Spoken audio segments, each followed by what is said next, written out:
folklore tells of a man. A man who was the voice of the voiceless. A man who defied the biggest wrestling promotion in the world. A man who didn't bow down to their rules and walk backstage on eggshells.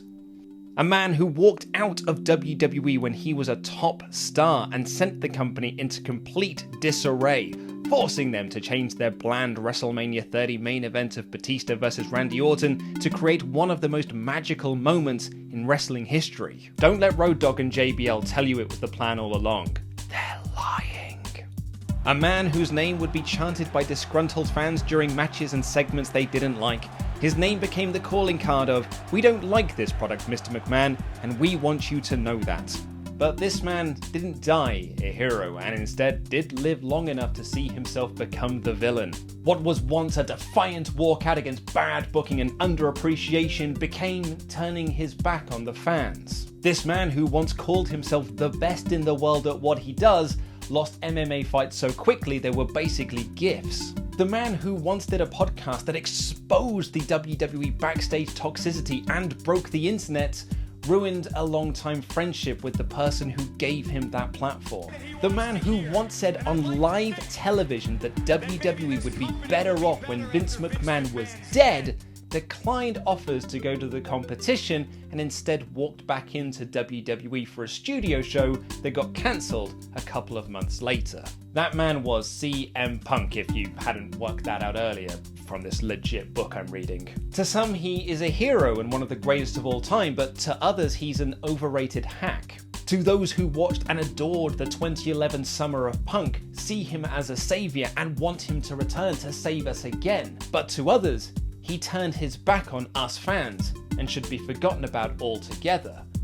But the question is CM Punk actually good? And really, to answer this question, I don't need a book. There's only one man I need to speak to.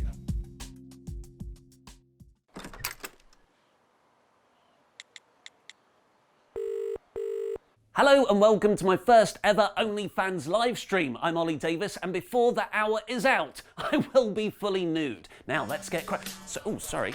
I'm getting a call from Luke Owen. Wrestle Talks Luke Owen. All right, mate. Ollie, is CM Punk actually good? Yes. Okay. Well, that settles that then, I guess. But with such a defined answer, the question is, why do people like Oli Davis think CM Punk is actually good and love him so much? It's a good job there's a microphone out in my garden. Now, this might be hard for some of our viewers to hear because you have nostalgic memories for it. Kind of like the kids who were young when they saw the Star Wars prequel trilogy and then get very defensive when people my age say things like, do you know what, it was broadly fine, but Attack of the Clones is f***ing garbage. You know, they're defending it because they have nostalgic love for it. But like Attack of the Clones, WWE in the mid-2000s was f***ing garbage. WWE didn't really know what to do with themselves following the shutting down of ECW and WCW in 2001. They lost The Rock and Stone Cold Steve Austin in very quick succession, so they then tried to build Brock Lesnar as the new big star, and then he also left. They tried to relive some of the Attitude Era glory days by bringing in Scott Steiner and the NWO, but they didn't work either. And then they spent years trying to tell the audience that John Cena is the number one babyface in this group. He's the new Stone Cold Steve Austin, even though we as fans told them that he wasn't. Raw was awful. SmackDown was a complete afterthought once John Cena went to the flagship show, and the ECW Revival brand was dead in the water following December to Dismember and the firing of Paul Heyman. Personally, I'd all but switched off from WWE and was instead turning my attention to the much better TNA, despite the best efforts of Vince Russo to turn me off that product as well. And actually, I'll be honest with you, I don't think I'm going to do an Is Vince Russo Actually Good video, because the short answer is no, and the long answer is no.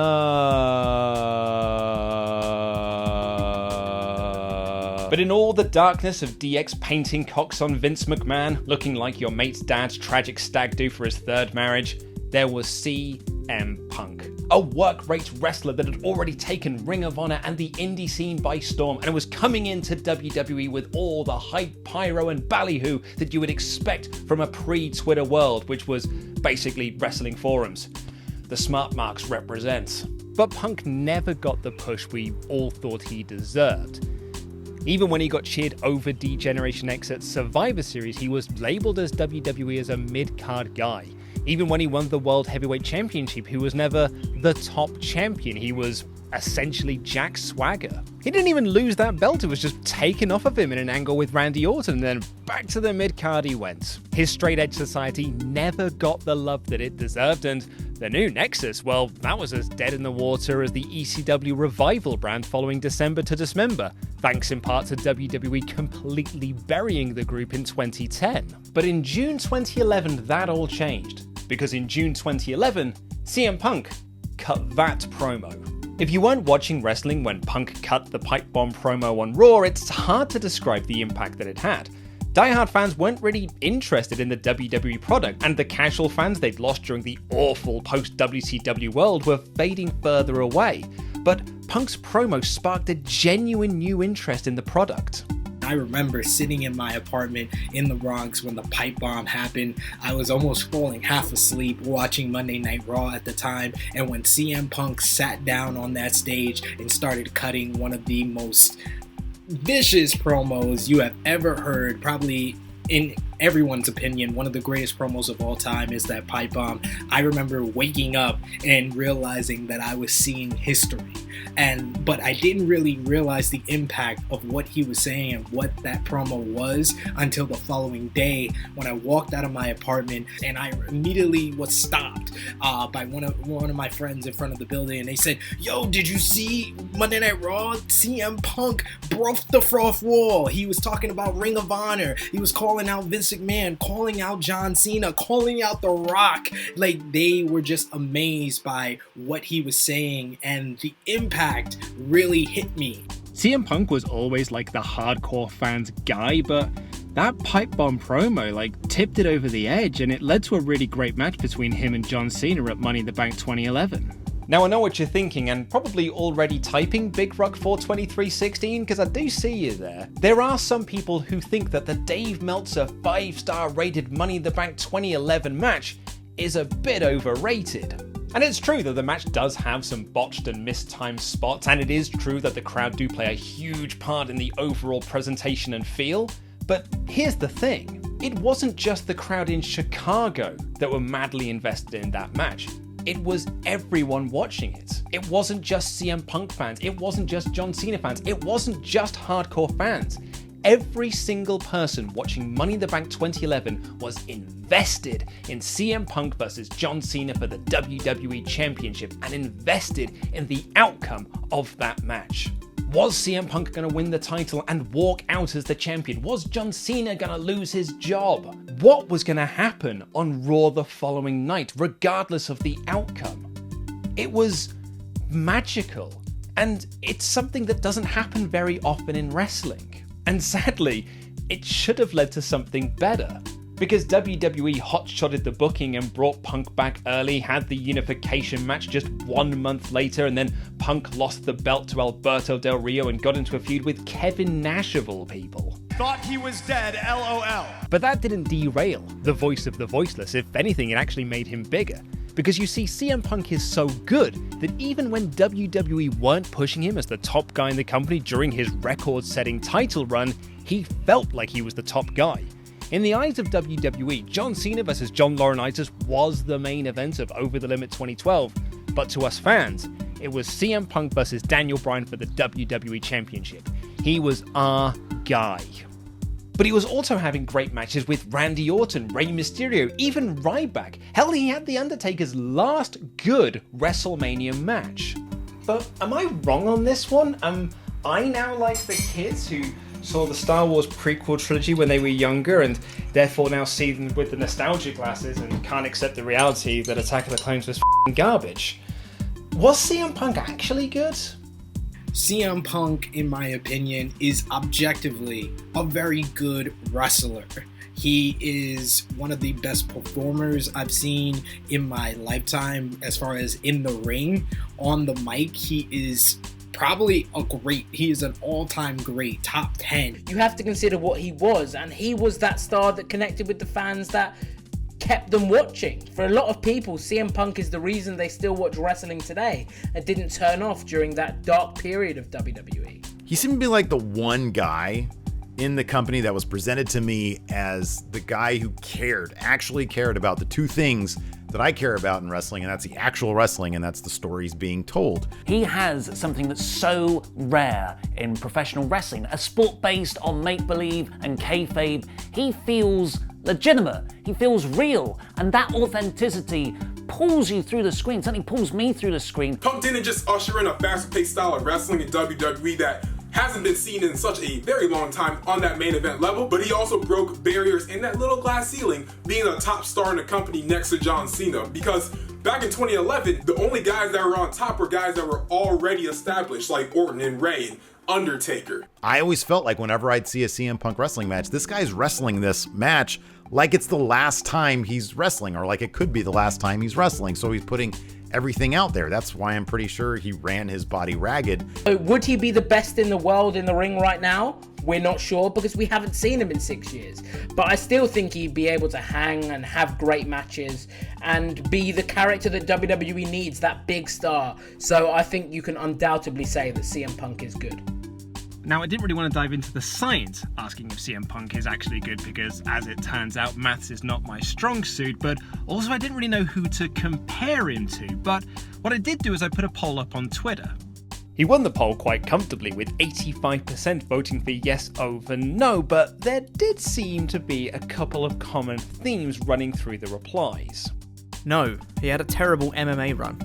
Slightly overrated in the ring, but he was a great promo.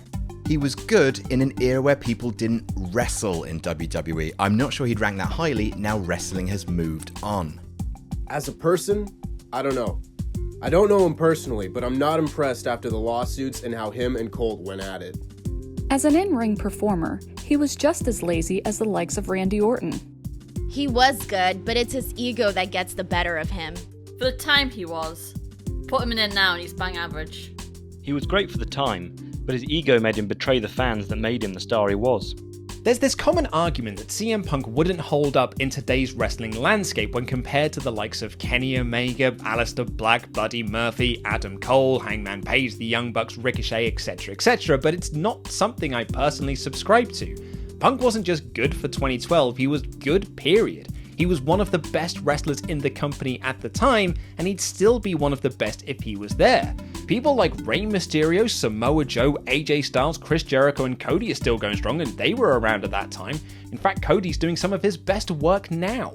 And of course, the other argument is that CM Punk turned his back on the fans. Even those that loved and adored him during that 2011 Summer of Punk were burned by the MMA run, WWE backstage, turning down AEW offers. He didn't change the culture when he went back to WWE like he promised. He just became part of their furniture.